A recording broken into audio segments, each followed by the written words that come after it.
میرے نبی کریم علیہ السلام نے ایک دن صحابہ سے پوچھا بتاؤ بہترین عورت کون سی ہوتی ہے؟ کون ہوتی ہے؟ آکسفورڈ کی پڑھی ہوئی جی، پنجاب یونیورسٹی جس نے ایم فل کا مقالہ لکھا ہو، پی ایچ ڈی ہو جس نے پی ایچ ڈی کی ہو نمل یونیورسٹی سے، ایک کراچی یونیورسٹی کی ڈگری ہولڈر ہو کہ باہر سے ایم بی بی ایس کر کے آئی ہو، کون افضل ہوتی ہے؟ کہ یا جو اچھی گفتگو کرے، نماز پڑھے، عبادت کرے وہ افضل؟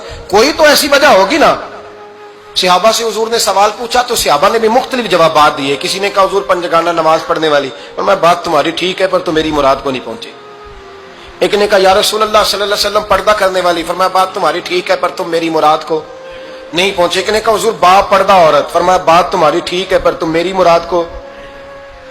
حضرت علی کہتے ہیں بیٹھا میں بھی تھا بیچ، لیکن میں بھی مراد کو سمجھ نہیں پا رہا تھا، حالانکہ شہر علم کے دروازے کا نام مولا علی ہے۔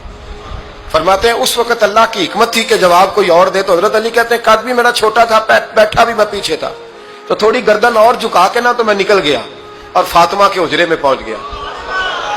تو میں نے کہا فاطمہ حضور نے ایک سوال پوچھا ہے تو صحابہ جواب دے رہے ہیں، پر حضور کہتے ہیں تم میری مراد کو نہیں پہنچے، ذرا جلدی سے جواب نہیں دیتی؟ تو خاتون جنت ہنس پڑی، فرمانے لگی میں جواب دوں؟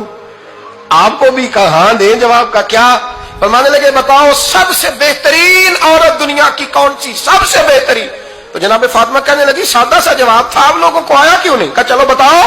تو جناب فاطمہ فرمانے لگی دنیا کی سب سے بہترین بیوی وہ ہے جس کو نہ کبھی غیر محرم نے دیکھا ہو، اور اگلے لفظوں پہ غور کرنا، نہ کبھی غیر محرم نے اسے دیکھا ہو اور نہ اس بیوی نے کبھی کو غیر محرم دیکھا ہو۔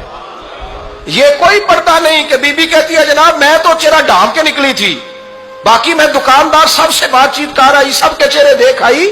حضرت فاطمہ نے بتایا کہ تیری آنکھوں کا بھی پردہ ہے، اور وہ روایت وہاں الگ موجود ہے کہ حضور نے حضرت عائشہ صدیقہ ام سلمہ سے کہا کہ عبداللہ ابن مکتوم نابینا ہے تو پردہ کرو۔ تو یہ نابینا اس سے پہلے سیرت نگاروں نے لکھا ہے کہ ایک دن یہ اس سے پہلے حضرت فاطمہ کے گھر چلے گئے حضور کے ساتھ، تو نبی کریم علیہ السلام نے جب ان کو لے کے حضور داخل ہوئے تو جناب فاطمہ نے آنکھیں جھکا لی، پردہ کر لیا۔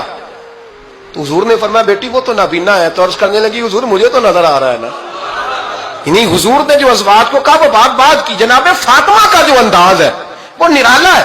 تو حضرت علی کہتے ہیں جناب فاطمہ نے جواب دیا کہ بہترین عورت وہ جس نے نہ کبھی غیر محرم دیکھا ہو اور نہ غیر محرم نے کبھی، وہ بی بی نے بھی کبھی غیر محرم بندہ نہ دیکھا ہو، دیکھا ہی نہ ہو اس نے۔ یہ پوائنٹ ذرا مشکل ہے، سمجھنے والا ہے۔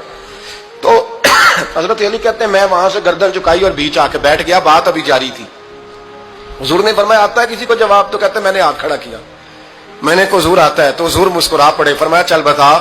میں نے عرض کی حضور بہترین عورت وہ ہے کہ نہ کبھی اسے غیر محرم نے دیکھا ہو نہ اس نے کبھی غیر محرم دیکھا ہو۔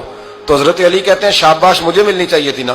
حضور مسکرا پڑے، کہنے لگے میں نے تو پہلے ہی کہا ہے فاطمہ تو بدعت منی، فاطمہ میرے جگر کا ٹکڑا ہے، میں نے تو بڑا پہلے کہہ دیا ہے۔ تو کہتے ہیں صحابہ میری طرف دیکھنے لگے کہ یہ تو تعریف فاطمہ کی ہونے لگ گئی ہے۔ تو میں نے کہا کیا کریں؟